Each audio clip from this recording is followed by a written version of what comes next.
اعوذ باللہ من الشیطان الرجیم بسم اللہ الرحمن الرحیم۔ سامعین محترم،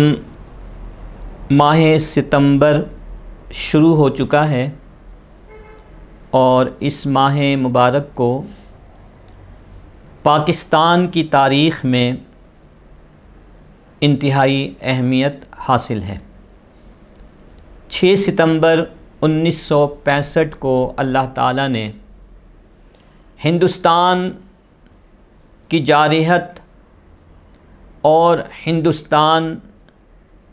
کی افواج کے سامنے اہل پاکستان کو سرخرو فرمایا اور افواج پاکستان نے عوام پاکستان کے تعاون سے، دلجوئی سے ہندوستان کی بزدل افواج کے دانت کھٹے کر دیے اور یہ تاریخ کا حصہ ہے۔ اس جنگ میں پاکستان کی بہادر افواج نے ایسے کارنامے انجام دیے کہ جن کی مثال بہت کم ملتی ہیں۔ سامعین محترم، اسی ماہ مبارک کی 7 تاریخ کو یوم فضائیہ منایا جاتا ہے۔ یہ دن بھی پاکستان کی فضائیہ کے لیے اور پوری قوم کے لیے تشکر کا دن ہے۔ اللہ تعالیٰ نے اس دن بھی اہل پاکستان کو اس کے دشمنوں کے سامنے سرخرو فرمایا، اس کا سر بلند کر دیا۔ سامعین محترم، 7 تاریخ ایک اور اعتبار سے انتہائی اہمیت کا حامل ہے کہ 7 ستمبر 1974 کو اللہ تعالیٰ نے ہمارے اکابر کو، علماء کرام، مشائخ اعظام اور نبی کریم علیہ الصلاۃ والتسلیم سے سچی اور حقیقی محبت کرنے والے وکلاء، سول سوسائٹیز کے لوگ اور عوام الناس کی جد و جہد کے نتیجے میں قادیانیوں اور اس کے تمام گروہ کو غیر مسلم قرار دے دیا گیا۔ اسی ماہ مبارک کی 11 تاریخ اہل پاکستان کے لیے اس لیے بہت اہم ہے کہ اس دن بانی پاکستان قائد اعظم محمد علی جناح رحمۃ اللہ تعالی علیہ اس دار فانی سے کوچ کر گئے۔ یہ دن اہل پاکستان کے لیے اس اعتبار سے دکھ کا دن ہے کہ اہل پاکستان اس دن ایک بہت بڑے لیڈر سے محروم ہو گئے۔ سامعین محترم، قائد اعظم محمد علی جناح رحمۃ اللہ تعالی علیہ مسلمانان ہند کے عظیم ترین سیاسی رہنما تھے، جنہوں نے اپنی ایماندارانہ قیادت، مؤمنانہ فراست، اہل ایمان کی رفاقت اور فیضان نبوی صلی اللہ علیہ وسلم کی بدولت اسلامی نظریاتی ریاست پاکستان کو قائم فرمایا۔ حضرات گرامی، آج ہمارے معاشرے میں جس طرح دیگر معاملات کے اندر ایک خاص طبقہ بلا وجہ پنجہ آزمائی کرنے کی کوشش کرتا ہے، کبھی وہ پاکستان کے قوانین پر انگلیاں اٹھاتا ہوا نظر آتا ہے کہ یہ قوانین درست نہیں ہیں، ان کو تبدیل ہونا چاہیے، کبھی ان قوانین پر ان کی توجہ چلی جاتی ہے کہ جن کے ذریعے سے اس ملک میں ناموس رسالت مآب صلی اللہ علیہ وسلم، ناموس صحابہ اور ناموس اہل بیت اطہار کی تقدیس کی حفاظت کی گئی ہے، وہ کہتے ہیں کہ یہ قوانین درست نہیں ہیں، معاذ اللہ، انہیں نکال دینا چاہیے۔ کبھی وہ آئین پاکستان پر تنقید کرتے ہوئے نظر آتے ہیں اور کبھی یہ کہتے ہیں کہ پاکستان کے عظیم ترین لیڈر جو بانی پاکستان ہیں، قائد اعظم ہیں، وہ خود بھی لبرل تھے اور سیکولر تھے۔ وہ پاکستان میں جمہوری نظام کو رائج کرنا چاہتے تھے، وہ پاکستان میں جمہوری نظام کو نافذ کرنا چاہتے تھے، ایک ایسا نظام نافذ کرنا چاہتے تھے کہ جس میں ہر مذہب کو ہر اعتبار سے آزادی حاصل ہو۔ وہ پاکستانی قوانین میں قرآن و سنت کی بالادستی نہیں چاہتے تھے۔ یہ ایک ایسا الزام ہے جس کی کوئی بنیاد نہیں۔ قائد اعظم محمد علی جناح رحمۃ اللہ تعالی علیہ اسلام کے سچے پیروکار تھے۔ انہوں نے اپنے خطابات میں، اپنی تقاریر میں، اپنی گفتگو میں سب سے زیادہ اہمیت جس چیز کو دی وہ ہے اسلامی قوانین، اسلام کی بالادستی۔ وہ پاکستان کو جمہوری نہیں، اسلامی جمہوری مملکت بنانا چاہتے تھے، اسلامی نظریاتی مملکت بنانا چاہتے تھے۔ جو لوگ یہ کہتے ہیں کہ قائد اعظم سیکولر ہیں، لبرل ہیں، ان کے لیے میں چند اقتباسات پیش کرتا ہوں جو قائد اعظم محمد علی جناح رحمۃ اللہ تعالی علیہ کی تقاریر میں سے ہیں۔ آپ نے وقتاً فوقتاً مختلف فورم پر اپنے خیالات کا جو اظہار کیا، ان خیالات سے ہمیں پتہ چلتا ہے کہ آپ لبرل نہیں تھے، آپ سیکولر نہیں تھے، آپ دیگر مذاہب کا احترام ضرور کرتے تھے، ان کے لیے مملکت پاکستان میں رہتے ہوئے ان کے حقوق کی بات ضرور کرتے تھے، لیکن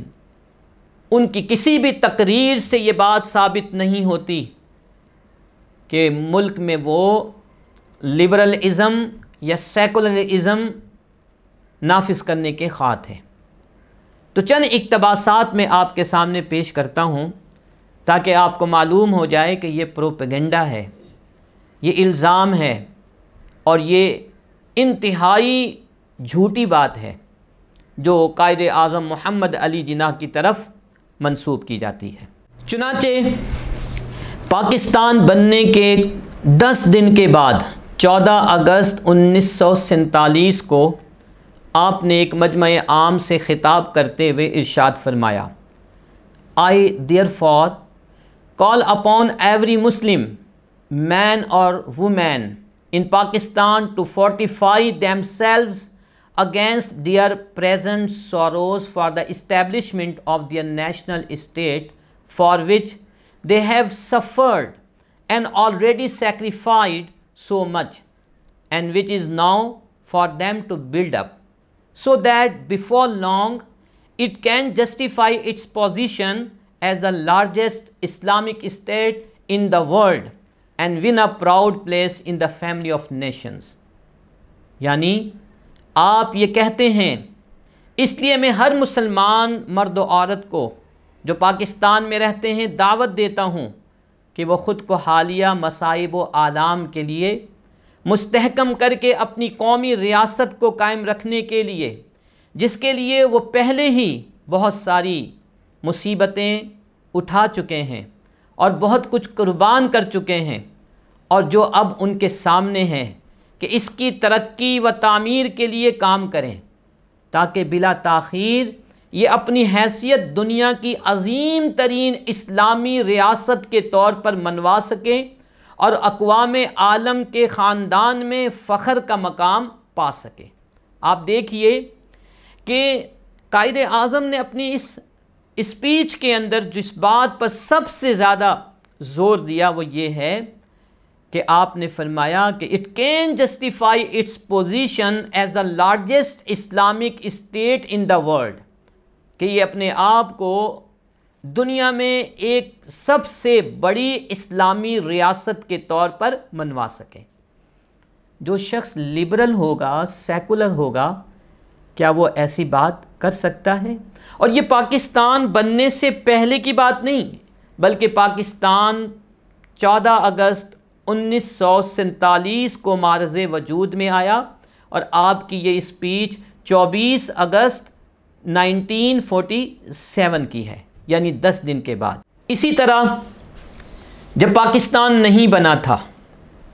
اور اس کے لیے کوششیں ہو رہی تھیں، اسٹرگل ہو رہی تھی، تو آپ نے مارچ 1940 کو لاہور میں آل انڈیا مسلم لیگ کے تاریخی جلسے میں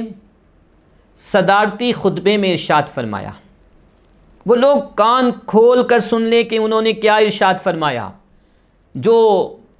بانی پاکستان کے بارے میں کہتے ہیں کہ وہ سیکولر تھے، لبرل تھے،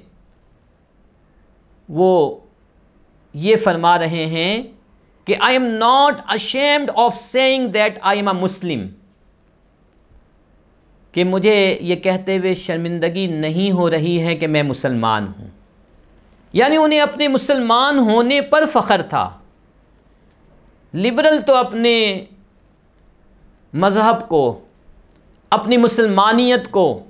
اپنے ایمان کو چھپانے کی کوشش کرتے ہیں۔ قائد اعظم نے تو فخریہ طور پر کہا کہ مجھے اس بات پر کوئی شرمندگی نہیں ہے کہ میں لوگوں سے کہوں کہ آئی ایم اے مسلم۔